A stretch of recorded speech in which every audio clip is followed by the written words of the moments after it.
Alright, well, welcome back. Our next video is going to be the process of testing and charging and then retesting, finding capacity of our 18650 cells that we've harvested from used laptop batteries. The way I proceed after smashing up the laptop batteries and taking the cells out of them is I will grab my handy dandy voltmeter. See if I can move this around a little bit. There we go. And what I'm going to do is I'm going to make sure that we have a voltage that the charger will accept to charge. Usually anything below a volt and a half, the charger won't even charge it. So if we're lucky, everything will be over 2 volts, 2.5 volts. If we're really lucky, everything should be right about 3.5 volts for a dead battery. Now, if they come out at 4 and 4 plus, then they are almost fully charged batteries. But since these are used laptop batteries and there's a problem either with the BMS or with a low battery, once again, all it takes is 1 or 2 of these cells to be bad to destroy the whole pack, to have it come out and not recharge anymore. So a lot of people replace their laptop batteries because of that fact. They get rid of them and we can break them apart and harvest a few good cells. Real lucky, we get to harvest all the cells from the pack because the BMS has failed. They do build the BMSs to have a certain charge cycle count, and some of them will just stop charging the battery after so many counts, making the battery itself useless. So what we're going to do is we're going to turn on our voltmeter to DC volts. Positive side is always indicated on these cells with the little indention. You can see a little indention around the ring there, around the top. And we are going to, I've got my big mess of cables here. Hold on. Okay, edit that right out. Alright, let's get something going here. Okay, so what we're going to do is we're going to go ahead and place the contactor on the negative and then hit our positive and see what we have here. Now this cell, this laptop, I know this battery has been sitting around for years, so we might not get any volts. So we're actually showing 0 on that one, so that's a no good. 0 on this one. Oops, can't see anymore. Let's see if we can reposition this thing here so you can see better.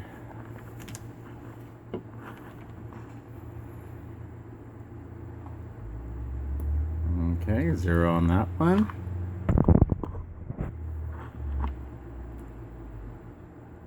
Zero on that one, making sure my voltmeter is on. It is on. 0 on that one. 0 on this one. Now, this is a great educational video showing you what a completely useless laptop battery is like. Gone through all the cells, they all have negative charge completely in them, or 0 charge in all of them. Okay, let's just take a battery that we know that has been charged up. I have this nice little Samsung right here. This is a 26D. It should have about 2600 milliamps in it. And we're going to go ahead and test this one. And we're at 417, so we are fully charged here. 420 is a completely charged battery. This is about 1718, so we are pretty darn close to a full charge. So we know that that one works. And just to double check on these, 0. Alright, so this brings us to the next test that we could do on these. Now, I've watched a bunch of these YouTube videos regarding these harvesting of these cells, and some of the gentlemen have called these sleeper cells, of all things, and we need to wake them up. it's possible. So we're going to go ahead and test for that. This is a trying to find a name on this. This is a Sony. It is an 18650 GR. I'll have to look up that spec on that to find the rating on it. So if they're what they're calling a sleeping cell, what it takes sometimes is a little boost from another cell that's charged up to wake these cells up, to pull some voltage in them and allow them to be put onto the charger. So we're going to go ahead and do that right now.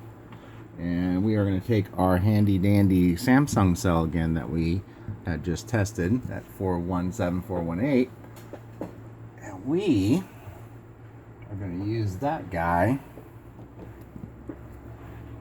as the hot battery to wake everybody up. So what I do is I usually just take a little clamp like this, lead wire with a little magnet on it, and I just put them right at the end on the positive side.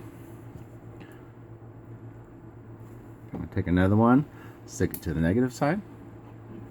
Make sure not to make these two contact since we have the full voltage coming out of that battery.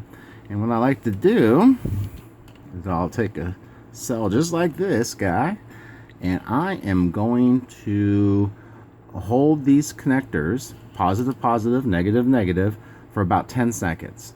And those 10 seconds will be enough time if this cell is an option to be woke up. This cell will wake up.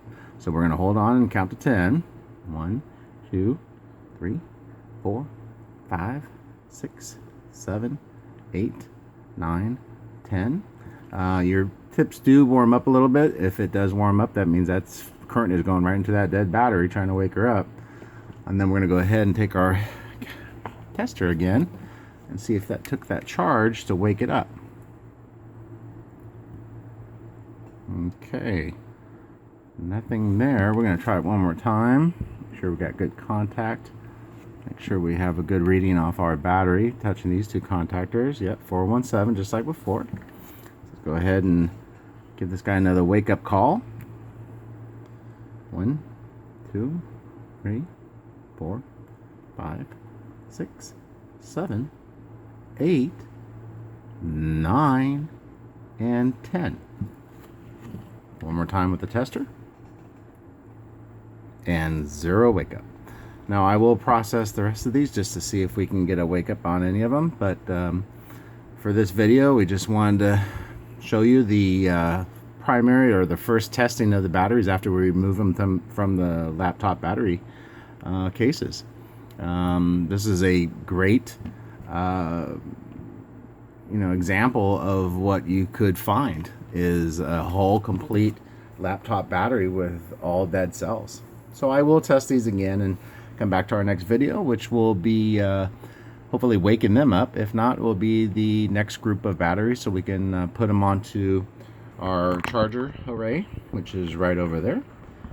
We have two 10 cell chargers, and all those do is just charge them right up. And then what we do after they're fully charged, we'll put them over to the charger testers.